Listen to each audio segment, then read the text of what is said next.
Support for this program is provided by the Foundation for Excellence in Louisiana Public Broadcasting and from viewers like you.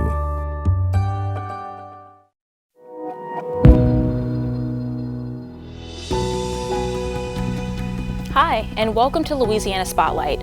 I'm your host for tonight's show, Kara St. Cyr. The United States is experiencing one of the worst teacher shortages in the country's history, and Louisiana is no exception. Prior to the 2022 school year, Louisiana had more than 2,500 teaching vacancies, with few candidates. COVID-19, school safety issues, and inflation have exacerbated the problem, but there is one other factor creating the shortage, and that's the value we place on our teachers. Tonight, we'll talk exclusively with educators and future educators to better understand the issues teachers face and hear some causes and solutions to the teacher shortage. But first, we'll hear from one class at the LSU School of Education and their take on why teachers are leaving the profession.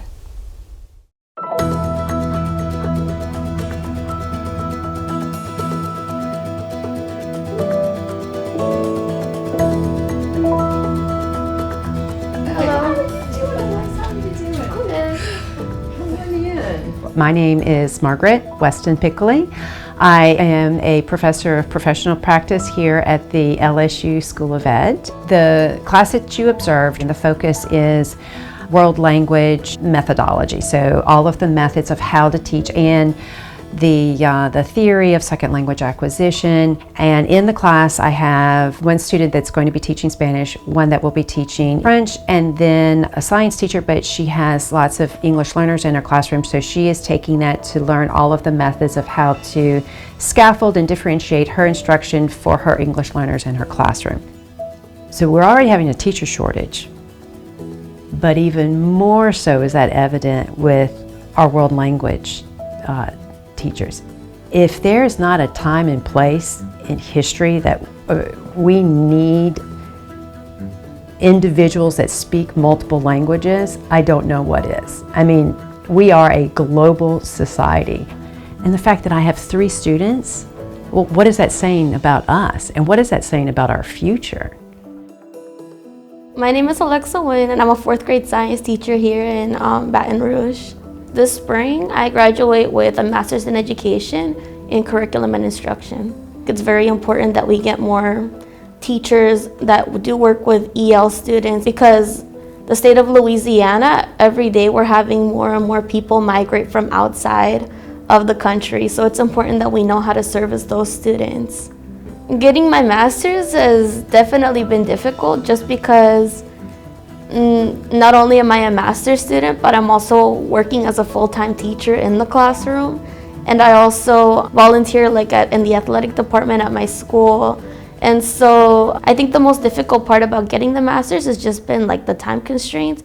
In Alexa's case, where she is a teacher, she is a student, she is a coach, I could probably go through all of my students, and even though they're not, out in the field, teaching, they're already, I work 20 hours a week, and I do this, and I do that. And they do it because they're passionate about the profession, about their content, about their students, and they're always going to go above and beyond. But are we asking too much of them? Because then we have the problem of, once they're out in the field, and this is something that the state's working on a lot, is teacher retention, of keeping them in the profession. So instead of piling it on their plate and giving them more and more responsibility, we really need to be saying, how can we support you? What resources do you need? And unfortunately, education is frequently one of those that get cut. I wish I knew what was that moment in time that changed that narrative and why I was teaching no longer an honorable profession. I would have liked to go back in time and stop that. I've seen a lot of people leave the profession. I've seen a lot of people change professions. And I think the pandemic is the thing that kind of kick-started everything, because the demands were even higher. They had us teaching, virtual classes. They had us doing hybrid. They had us doing in-person and stuff all at the same time. So how can you meet the needs of all of those kids to the best of your ability when you barely have time to make it through the day? And so I feel like that pressure caused a lot of people to leave. Teachers telling me, you know what, I'm counting the days till I retire. My classroom started out where I had 15 students, I'm talking at the elementary level, and now I have 25, almost 30 students. That's not sustainable. You're creating an environment where you can't even teach it anymore. But again, that's all because of the teacher shortage. And if we don't have that talent in the classroom, and value those teachers, what are we saying to society? What are we doing to our next generation? Who's going to be teaching our children? Joining me to help us get a better understanding of the causes and solutions to our state's teacher shortage is Barry Erwin, President and CEO of Council for a Better Louisiana, which co-chairs the state's teacher recruitment, recovery, and retention task force. Thank you so much for joining me, Barry. Great to be here. All right, so let's start. Tell me about your organization's work with the task force. Why was it created, and what's the goal here? Well, CABLE is a public policy group that focuses a lot on education issues. So we get asked to serve on a lot of different task forces as a sort of an outside group. We're not an educator group per se, but we're kind of outside citizen group. The point of the task force is really to address the teacher shortage that we've been talking about. It's a profound issue, not only in Louisiana, but across the country. But one thing we know for sure is that in our state, we have fewer and fewer teachers who are choosing to go into the profession, going into our colleges of education. They're retiring early, or they're just retiring because they're at the age of retirement. And somewhere in between, a lot of them are leaving the profession for a variety of different reasons. So the point of the task force is to try and understand some of those reasons, look at the issues that are surrounding the shortage, not just here, but around the country, kind of look at best practices for trying to retain and recruit teachers, and hopefully make some recommendations to the legislature and other policymakers for how we can address what is really a very urgent need in our state. And by looking at the name, I take it that teacher retention and teacher recruitment are also very important to the program. They are. They're actually absolutely vital.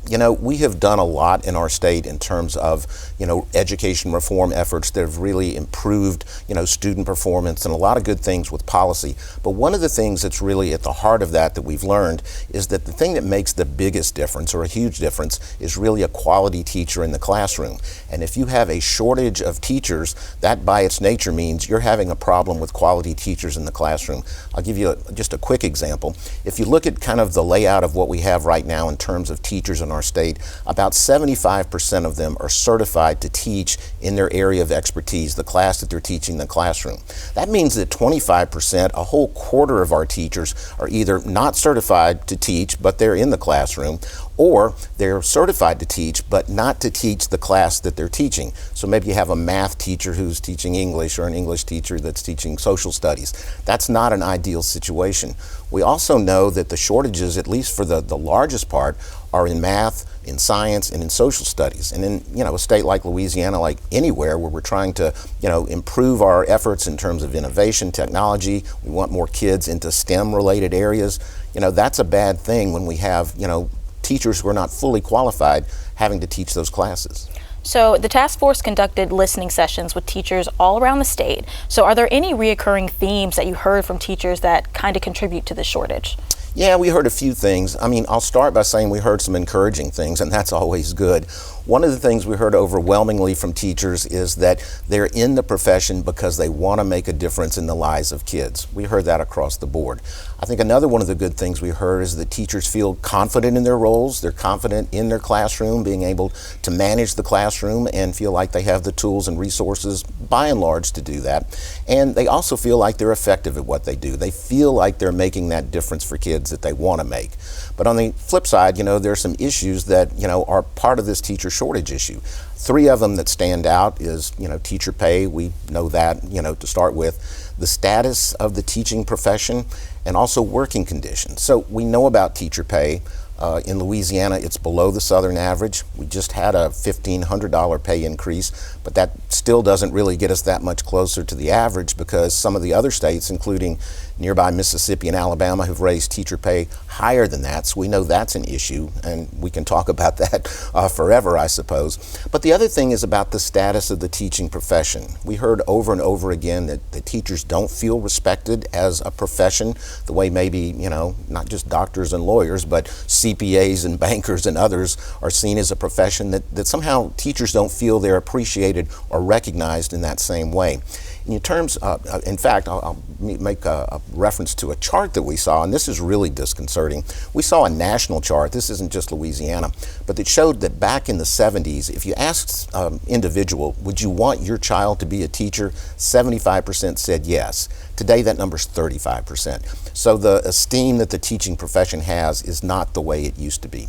But the last thing is working conditions, and I think if teachers don't feel totally appreciated, from people outside, they don't always feel appreciated, from their leaders, within the schools. And the other part is there's a lot of pressure on teachers. Things, COVID aside, are totally different in so many ways than they used to be years ago. There are challenges with kids coming from totally economically disadvantaged families. There are mental health issues they have to deal with, discipline issues, a lot of paperwork, and a lot of pressure to perform. So when you put all of those things together, those are some of the concerns that teachers kind of express to us over and over.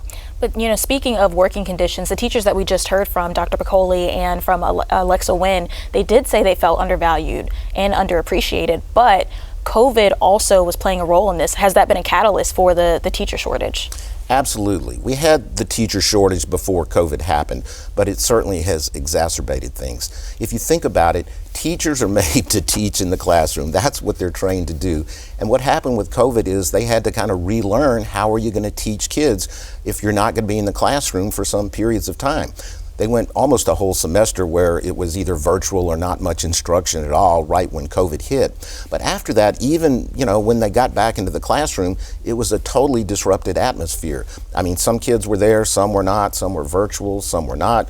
There were quarantines, teachers were quarantined themselves. They had health and safety protocols to deal with. All of this is not the way teachers are typically trained to do things. And so if you're in that kind of pressure cooker environment to begin with, your kids are struggling, you're under a lot more pressure. That's certainly sent, more teachers, I think, into the area of reconsidering whether they wanted to stay in that classroom. So Dr. Piccoli's class had just 3 students in it. So here are the enrollment numbers for the LSU School of Education over the last 15 years. So what recruiting recommendations has the task force made to turn this trend around? Well, we've made a few, but I'll kind of highlight a couple of them. And a couple of them are things that the legislature's already done to help us this year. One of the things we found, and it kind of shows up in these numbers of kids not going into the colleges of education or the teacher preparation program, is that there were some obstacles to getting in. One of them was a test that students had to take. Once you're enrolled in the university, that's one thing, but then you had to take another test to get into the college of education. A lot of states don't have that, and a lot of states are actually getting away from that. If you're going into the nursing school, you don't have to do that. If you're going into the College of Engineering, you don't have to do that. But you did in the College of Education. So we've gotten rid of that requirement and that obstacle. And to be clear, I don't think we're lowering standards by doing that, which is kind of always the concern. Teachers are still going to have to be able to perform at the back end and pass all the tests that are required to become certified at the back end. We've just removed that obstacle of getting into the college. And we know from at least past data that could be as many as like 1,000 students a year going into colleges of education that weren't doing that before. So that's a really good thing. One of the other things we did was pass a program called Go Teach. And basically, it's a scholarship program for aspiring teachers. So if you're going into a college of education or another teacher preparation program, the legislature put up, I think, $5 million to help teachers with, financial aid so that they can actually go into the teaching profession. So what legislation do you hope to see passed in the next session that can bring more support to schools and also to teachers? Well, a couple of things. One, I think we have to keep banging the drum about teacher pay. We know it's an issue, part of the issue there is that we all know it is, but we need to do more to get that out there, and I think maybe help it become even an election issue so that the politicians know that there is a sense of urgency around that. Another thing that the legislature can do during this upcoming session is make it easier for teachers who are teaching out of state, who are moving into Louisiana, to get a teaching certificate. Teaching is one of the most regulated professions in the country, and people don't know that. We can make it easier for those qualified teachers to come in from other states and teach in our state. And I think the third thing is we'd like to see the work of our task force continue. We're supposed to go away in July of this year, but this is a big, important issue for our state. We feel like we need a group that's really targeted and focusing on these things. So we would like to extend our work for another couple of years to hopefully, continue to elevate this issue in Louisiana. Well, thank you so much, Barry. This has been very interesting. I think you've given everybody some insight into the teacher shortage in Louisiana. So coming up, I'll sit down with 3 future educators to discuss their paths to becoming teachers and what changes they hope to bring to the teaching profession. But first, let's listen to the moving words of the Educators Rising class at Rouge High School, where Kim Eckert teaches her students about the power of being a teacher.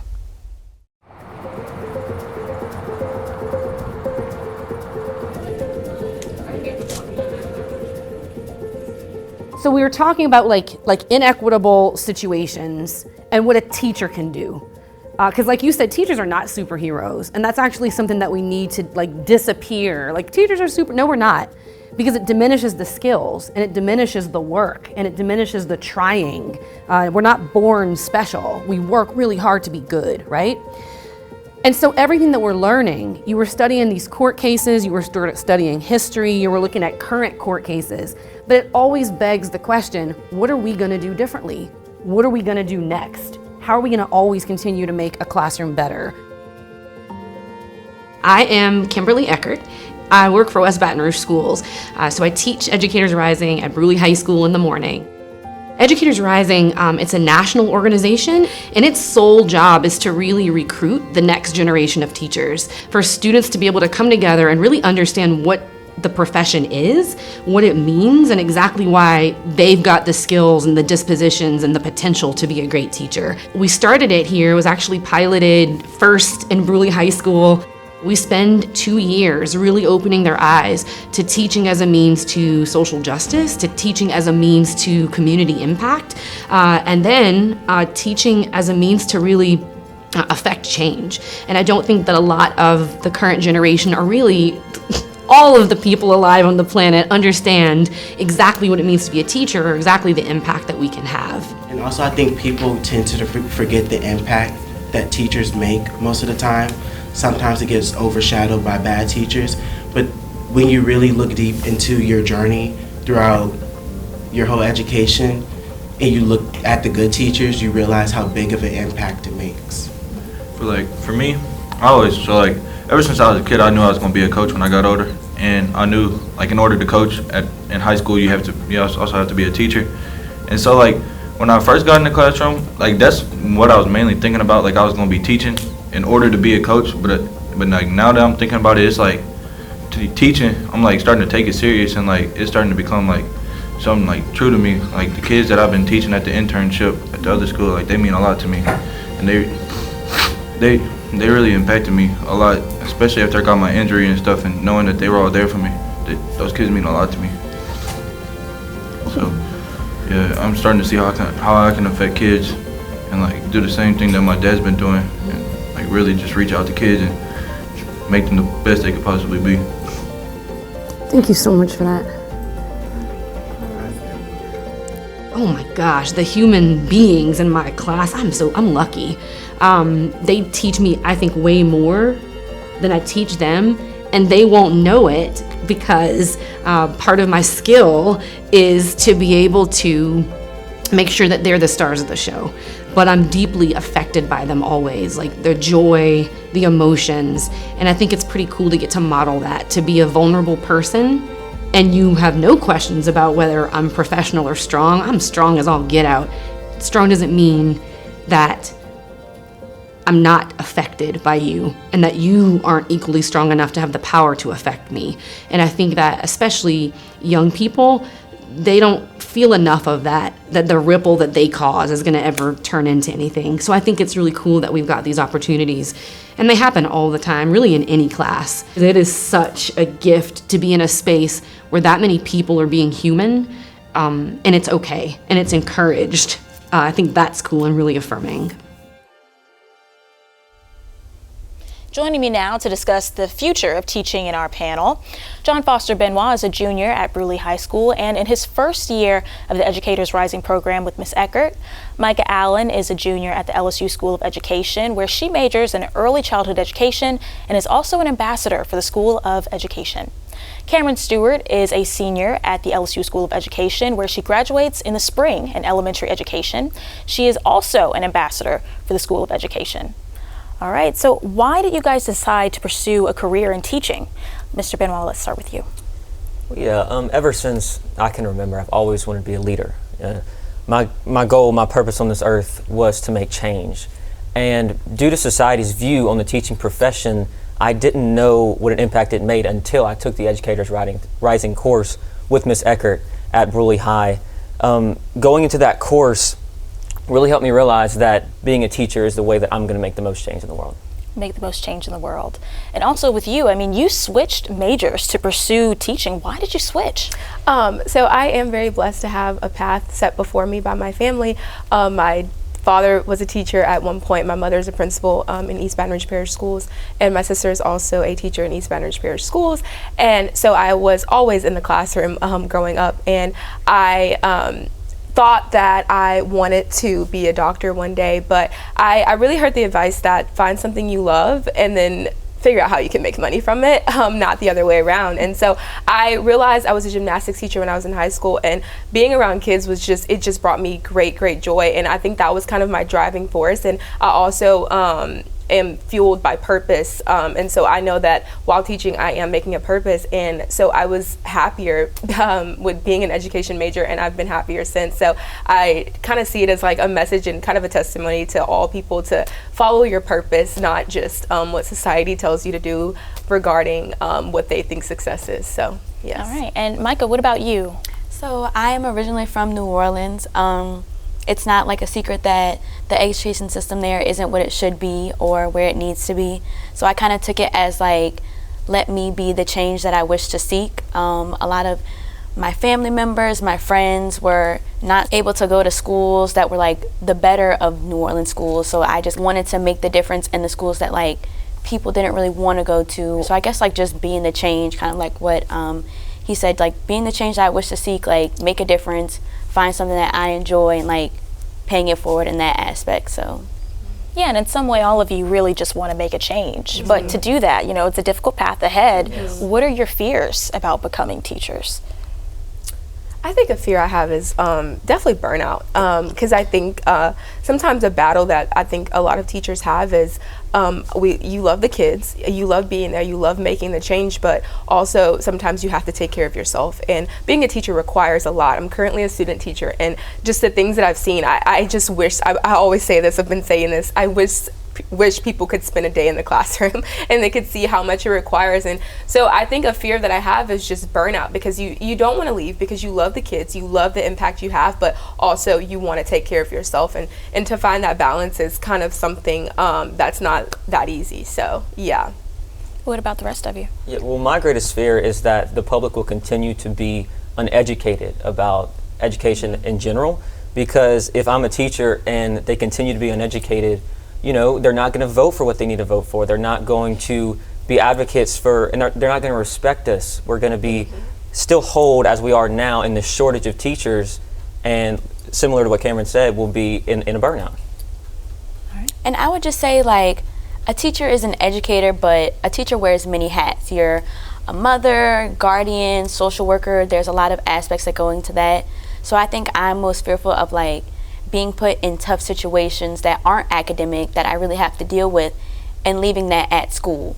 It's hard for me to hear something about a child not having this at home, going through this at home, and leaving that only at the school. Like, I feel like I would definitely take that with me home. So I guess, like, finding a way to tear the two apart, but also, like, I feel like that makes you more of a strong teacher. So And a lot of you, I mean, most of you, all of you, are very young going into this field. Why do you think more of your peers don't want to become teachers? I think, I'm just going to say it, I think it's pay. It's definitely pay. From being in college and being around my peers and hearing the things that they say, I hear a lot of them say, oh my gosh, I would love to be a teacher, but I just don't want to take that pay cut. I don't want to get, like, I want to be able to afford nice things. And I think a lot of people try to dance around the fact that that's the driving issue, I feel, is why people my age don't want to become teachers, is because they don't want to, they want to be able to afford the lifestyle that they want to live. And a lot of people, like I said, they feel like success isn't being a teacher, you know, they feel like success is other things. And so I think that kind of drives people away, but that kind of comes up between choosing your purpose over choosing what society tells you to do. So value and pay go hand in hand, and this is what Ms. Eckert had to say about valuing teachers, skill, and time. I always tell people I'm really cocky as a teacher. Like, I'm so good at this job. And I know that I would dominate a lot of other fields because I'm so good at my job, because I know what it takes to be a great teacher. And I think that the more aware we are of that, the more vocal we are, the more agency that we develop, which is a lot of what this new generation has, the more we're going to demand. And the more we're going to help people understand we're not martyrs. I love children. I don't work for free. And if anybody had a knee-jerk reaction whenever I just said that, that's a problem. That you would hear a teacher say, yeah, I'm not working for free. No, I'm not doing that. No, I'm going to do my job, and I'm really good at it, and I'll do anything for my students. But it is my career, and I too would like to go to dinner, and teachers too would like to break cycles of poverty that got them to where they are. I don't think that anywhere on the docket there should be the idea that teachers should have to sacrifice their dreams to make other people's dreams come true. And I think that we need to be very vocal about that. It is very difficult to look someone in the eye who's saying, this is what I'm worth, this is what I'm able to do, come watch what I do, come watch my craft, and tell me that that's what it's worth to you. Cameron, that echoes a bit of what you said earlier. And so to her point, I mean, do you think that this generation of teachers will have the agency to make their value and their skills appreciated? I think that we are definitely a generation of change. I think that a lot of things can get jump-started, like out of kind of old beliefs. I think that there is still like a little stigma, but I feel like if more people are encouraged to be educators, then, you know, more talk will happen. And since we are the generation of social media, a lot of things are able to like be pushed out that way. So if people are unhappy about what they want, if so many people talk about it and so many people are like voicing their opinions, hey, this is not okay, then I feel like that's how the change can get jump started. Well, yeah, I have solid evidence of the lack of education towards teachers in my parish specifically. Recently, I think it was back in March, my parish had a vote for a tax renewal. It wasn't even a new tax. 974 people voted against this tax, while only 973 voted for it. So it actually didn't get passed. It's going to be back on the ballot on November the 8th. But it just really showed, and it hurt. It took a toll on teachers and specifically on students too that are invested in the teaching profession, because it told me that my parish doesn't value 20% of my budget. They don't think that I'm worth that renewal. I mean, it wasn't even a new tax. So just to think that they're that ignorant towards the actual importance of our teaching profession it's a problem. That's the reason why we don't have enough teachers. Well, Alexa had this to say about the doubts she's had about becoming a teacher. I've definitely had doubts staying in the profession, especially with the situation that happened in Uvalde. It was a very triggering situation for me just because I teach 4th grade, and the tragedy happened in a 4th grade classroom. And especially like working in education, I see that school some kids don't like school, but for the most part, most kids, they love coming to school because they see school as like a safe haven, like a safe place where they know that, they're going to get fed, where they know that there's going to be at least one trusting adult in the building that's going to talk to them, ask them about their day, show them extra love. Children should not be afraid to step foot into a school building. That should be their safe haven. That should be their safe place. That should be a place of learning, not not other things. So teachers today are asked to wear a lot of hats. They need to be educators, they need to be therapists, social workers, and now they're asked to be security for their students. Do you think that teachers are being asked for too much? I definitely do. Yeah. Being a student teacher, I'm in the classroom Monday through Friday, all day, every day. And, my views last year have changed completely from they are now, because I knew that teachers were asked of a lot then, but just to see it in person, what they're asked of, it's so much behind the scenes work, so much differentiating between everything, so many details that are asked into it that I don't think a lot of people value their just personal being, that they are not just a teacher, they are also a person. So I definitely do believe that teachers are asked of a lot, and I think it definitely can be too much at times, for sure.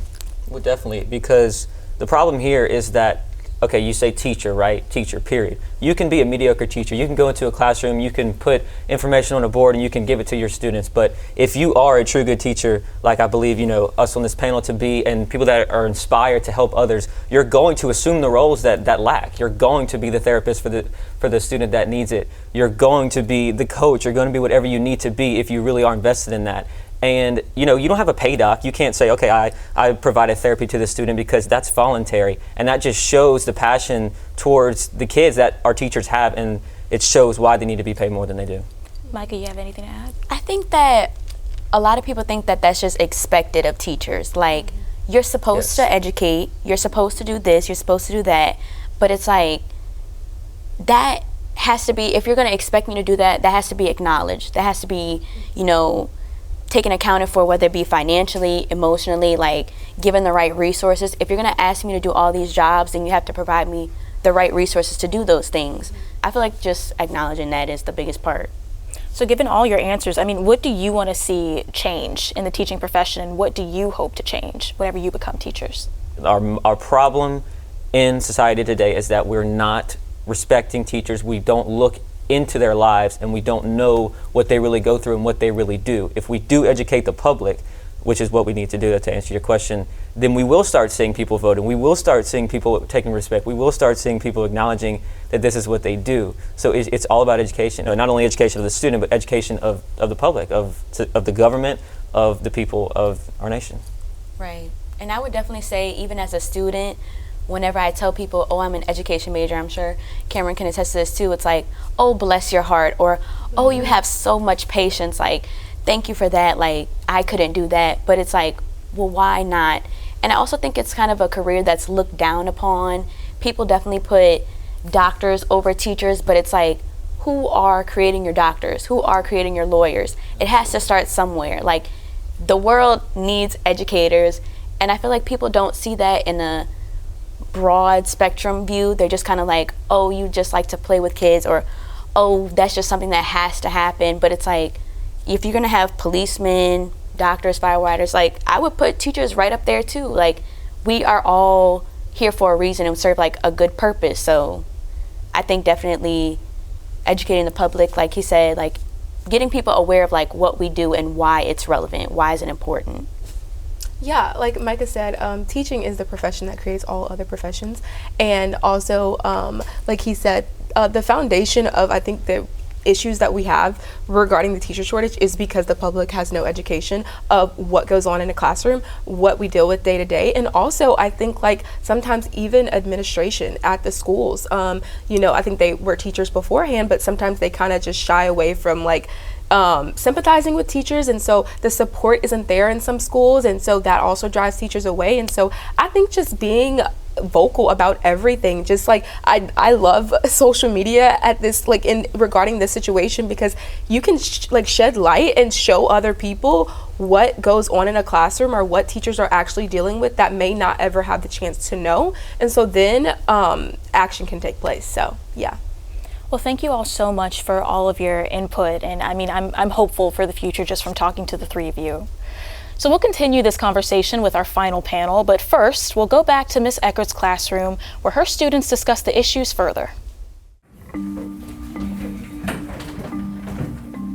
So let's go back to the articles if you have any more ideas that you want to just sort of bring to the group from what you read. I read the 8 ways to implement equity into your classroom, and the whole time I'm reading it, I'm thinking about the flip side of it, about unequitable practices. And I have, the whole big idea of teacher shortage, and I really do believe that unequitable classrooms are a huge part of our teacher shortage, because people are brought through this old system of learning that was created in the industrial period, where everyone's given the same textbook, the same desk, that equal practices, but not equitable practices.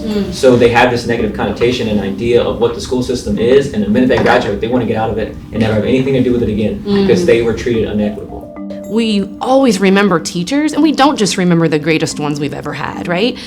It would be a lie that we tell ourselves to think that we forget about a bad experience we had at school. Those things stay with us forever too, because the truth is teachers have an impact, and it's not just the best teachers that have that impact.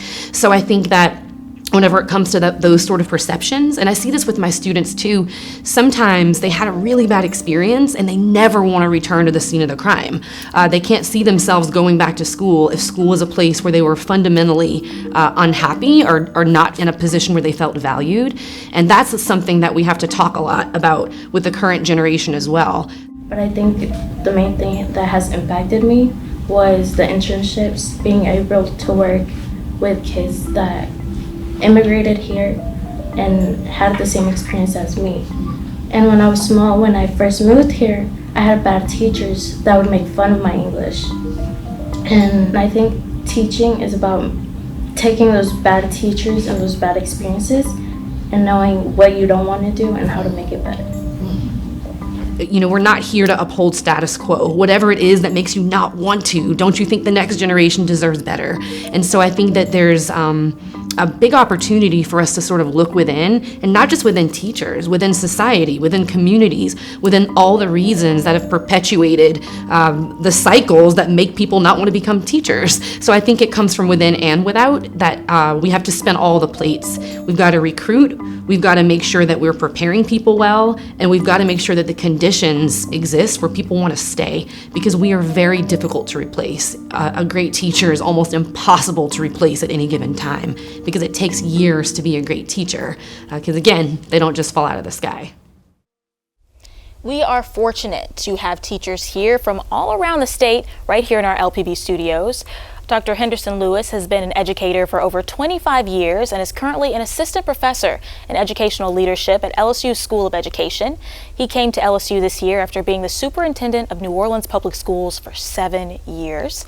Janae Montgomery is a paraprofessional for the West Baton Rouge school system, where she teaches special needs students. She's currently attending Rouge University, which allows her to work in the classroom while also getting her teacher certification. And Jamie Wong is a former teacher and the former state director of special education. Today, she is the founder of SPED Strategies, which aims to create stronger, more resilient special education systems. So I'd like to start off asking you guys the same questions that I asked the students earlier. So why did you become teachers? When I just think of my professional career and becoming a teacher, I believe my entire life, that's the only thing I thought about becoming. It was before me. I respected the teachers that were in my school. So it was something that I grew up wanting to be. And then for me as an educator, I knew if I became a teacher, I was going to be helping the future generations to become whatever they desire. And so again, it was always a dream of mine, and I know that's the reason why I'm on this earth as well.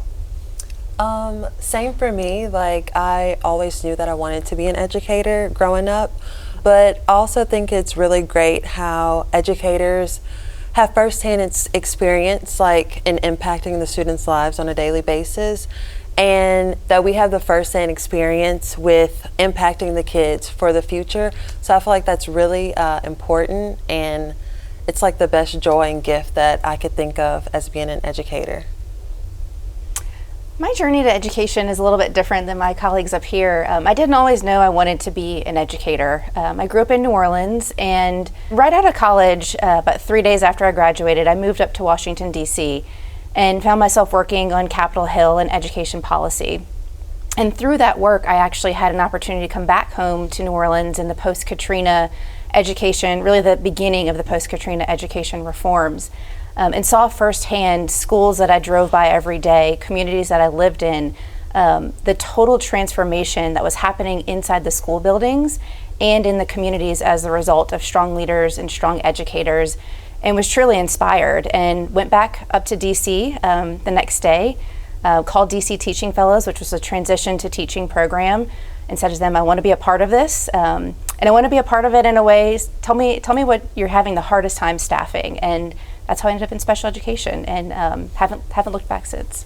So, Dr. Lewis, you've worked in education for over 25 years, which is a long time. Does this teacher shortage feel any different from the teacher shortages in the past? Totally different. As I just reflect on my years as a novice teacher, and you will hear about this teacher shortage. It always has been a teacher shortage, but in the class where I was, in the school where I worked, we always had a certified teacher in every single classroom.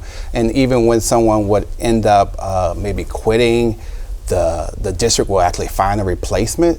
But today, when we talk about a teacher shortage, and even as I reflect on my time as superintendent, you have situations where students are in a math class, and for the last 2 years, they never had a permanent teacher. Students are going through situations where they may have 5 teachers in that same subject for an entire school year to get them through a school year. It feels different, it looks different, and whether you're talking about the school that never had an opening to the school that always have openings, all of them are experiencing the teacher shortage right now. So for me, it feels truly real right now. So you recently just became a professor at the LSU School of Education. So this is the enrollment at the school over the past 15 years.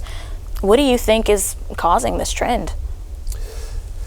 Yes, it's tough to see, first of all, but when you think of some of our other panelists even today as they talk about the lack of respect for educators, I believe that's a huge factor for many individuals who are making the decision to go into other professions at this time. When you heard the gentleman talked about the renewal of the millage, and so when you look at your community and your community is not standing up with the educators who are actually educating all those individuals in that community, all those things are major factors, I believe, that are going into individuals who see, I'm going to try something else, that I also can look at my lifestyle, right? Because as a teacher, when I started, which this was 1996, it was $22,500. I probably could have left high school and went and found a job and made $22,500. But for me, it wasn't about the money, and for educators, it's not about the money. However, we should not expect our educators to want to do a vow of poverty. That is not fair, because they educate the entire world for every single profession that we know that's on this earth. So, Ms. Montgomery, what do you think? Why do you think fewer people are becoming educators? So I can remember just like years and years ago, like how high teachers were put on a pedestal and how much respect and honor people had for teachers. And that has just like gone down. Like there's little to no support in a lot of areas, and also pay. Like I know we always talk about teacher pay, but it is like a big driving force of why people don't want to become educators, because we have this big workload and all these demands and all these requests and taking homework, and the pay is just bare. So I think that's causing a lot of people to not want to get into education at all. And Ms. Wong, do you have anything to add? What do you think? I'd echo what we've heard up here already, but I also think, from my perspective, my career being in special education, this isn't really a new challenge that we've been facing. Special education has had shortages for half a century. Pretty much since it became an obligation of school systems, there's been critical shortages in staffing. And I think right now we're really, while it wasn't necessarily created by the pandemic, I think it's amplified in that the workforce in general is seeing shifts. Major companies and small companies are able to offer incentives like flexible schedules and virtual work environments and other things that are difficult for school systems to offer, and they're very enticing to young professionals. I think education is a lot like the medical field, where So much of what you do every day is based on care and human interaction, and you have to be present physically, and that is not necessarily true with a lot of jobs that are out there right now, and it's amplifying this problem that we've already had, and it's a real challenge in today's workforce. You're in your final year at Rouge University. Can you tell me a little bit more about the university and the degree that you're going to graduate with? Yes, so Rouge University is a nonprofit organization that involves job embedded learning. So we're actually working to get the degree. So it's like we're actually firsthand experience while getting the degree, and it's very cost affordable. So I'm a full-time student and full-time worker, which is great. And I will be graduating in May with a bachelor's in general education, and I'm going to get certified in SPED and math. It sounds like Rouge removes a lot of the obstacles that are in the way, on the road to becoming a teacher and getting that teacher certification. Do you feel that there are too many obstacles? Yes, there are too many obstacles. Just from firsthand experience, I'm working full-time and going to school full-time. And if I would have went another direction, I probably wouldn't have been able to work and go to school. So there are a few people in my class who have actually been pairs for years and years and years and years, because they can't just stop in the middle of that and go back to school and take care of their family and things like that. So this program, this university, really helps take out some of those obstacles while we're working in our field, as well as going to school to get certified and getting our degree. So yeah, it definitely does. And Dr. Lewis, do you have anything to add? What do you think about the obstacles? So just like she mentioned, for those individuals who we are seeing in school buildings right now and encouraging them to go on to become teachers, there's a process there. And again, as she mentioned, many of them, if there's not a program that is going to allow them to stay gainfully employed and go to school at the same time, many of those individuals will have to just make a decision to really continue to be a paraprofessional, because they cannot step away because they have family responsibilities. And so any way that we can continue to look at in the state of Louisiana to really remove those barriers and give school districts more autonomy in figuring out how to support individuals to become certified teachers is something that's going to be very welcome. So obviously all students are affected by the teacher shortage, but are there any students in particular that are most affected by it? Absolutely. We talked about our special education students as well as some of our most impoverished students. And so students who are on free and reduced lunch, and sometimes you have a school that's 100% of students in poverty. Those are always have been schools that are the hardest to staff. And so if you're looking at a critical shortage, these particular schools have already been hard to staff. Special education and some other content areas are hard to staff. It just makes it even that much worse for those young people, and think about their future and what it's going to, the impact it's going to have on their future as well. And Ms. Wong, you work with these students. What do you have to say? I think when it comes to special education, I absolutely agree that it is absolutely impacted, but for really, I'd say two very unique reasons. One is that there's more people involved that require advanced degrees and certification. It's not just a special education teacher, but you need speech pathologists, occupational therapists, school psychologists. All of these professions are harder to make it through the programs. It's more time consuming, but they're necessary and they're required for the full services to students. The other thing I think that really challenges the special education shortage of providers is that, unfortunately, a lot of times in schools, special education is operating in a silo. Teachers in these places don't always feel like they're part of larger school communities.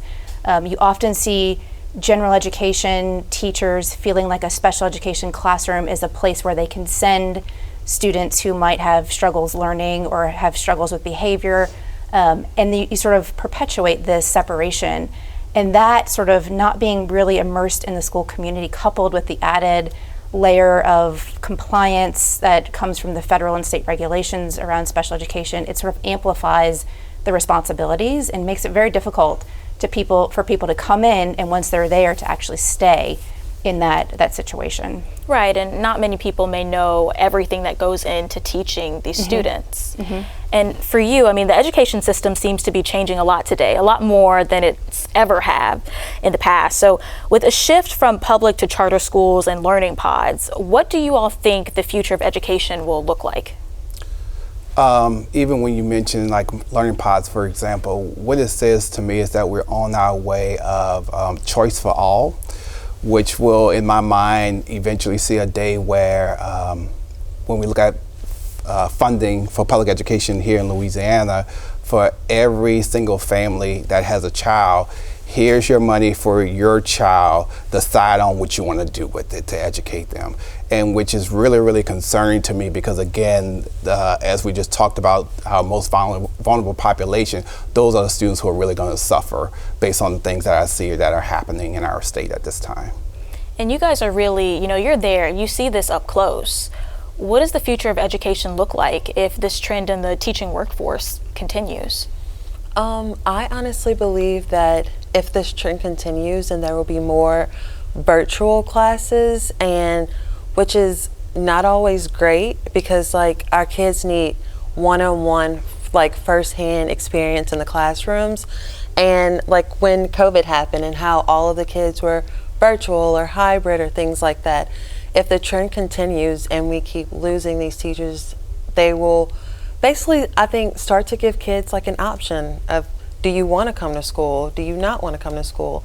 Which I don't think is very great because we need to be in the classroom and we need our teachers teaching our kids in the classroom one-on-one, face-to-face. Yeah, I would agree with that. And I think, the unfortunate reality is if this trend continues, we're going to continue to see the same things. We're going to continue to see very large class sizes. We're going to continue to see students in classrooms with multiple teachers throughout the year or long-term subs. And we're going to continue to see students over and over again not getting access to the curriculum and the skills and the things that they need to be successful. And I think we really need to start thinking about this as not a new problem or a new challenge, but a new opportunity to think about what we're doing every day and how we're really challenging the structures, and a new opportunity to think about what we're providing in classrooms every day. And what about you? Got anything to add? Just really echoing the things that have been shared, and again, we need to just make sure that as education continues, in my mind, to become politicized, that as a community, our voices are heard, to make sure that the students who are attending schools in Louisiana, and especially our poorest of students, that their education is a priority and remains a priority as things continue to change in the future. Well, Dr. Pickley has some ideas of what she'd like to see in teaching, so here's what she said. All too often, teachers, when we go out and teach, we're in our classroom. Even though you think that you have all of these students around you, that you're always, you're with other people, but you're not with your peers. You're not with your colleagues per se. And one of the things I think that we lose teachers is that they feel like they're all on their own. And I would really like to see school systems really trying to bring those opportunities where teachers are supported, not just within their profession, just also, mentally, just like, I am struggling here.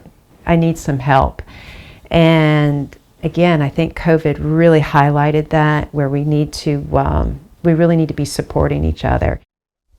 Being undervalued, underappreciated, and undersupported, that's been a trend throughout this entire panel. I mean, what do you think teachers need to feel like they're valued and feel like they're supported in this field?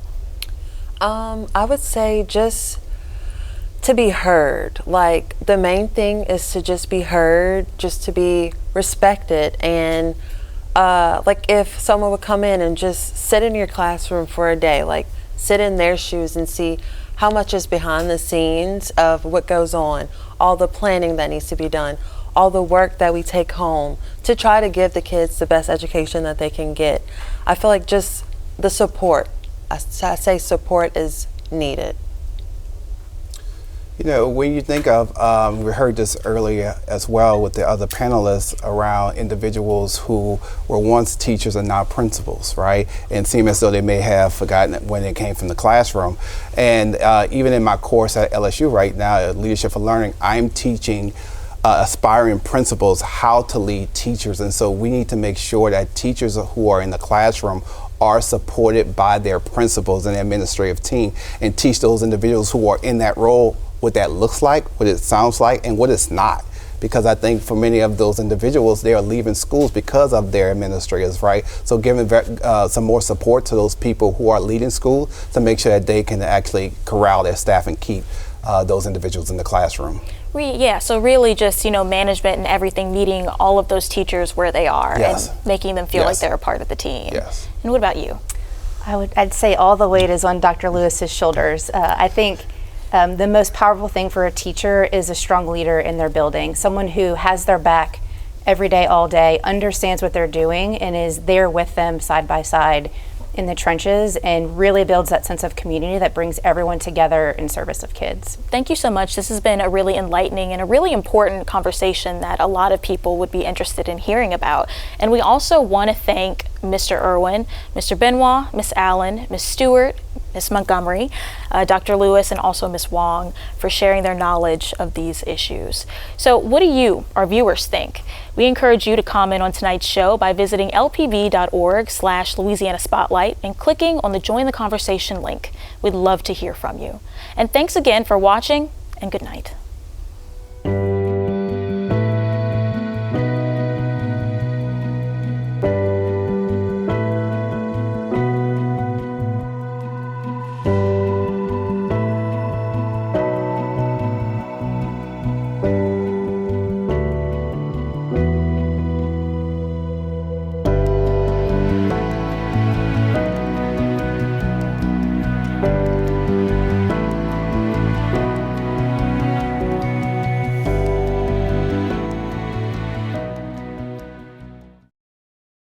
For a copy of this program, call 1-800-973-7246 or go online to www.lpb.org.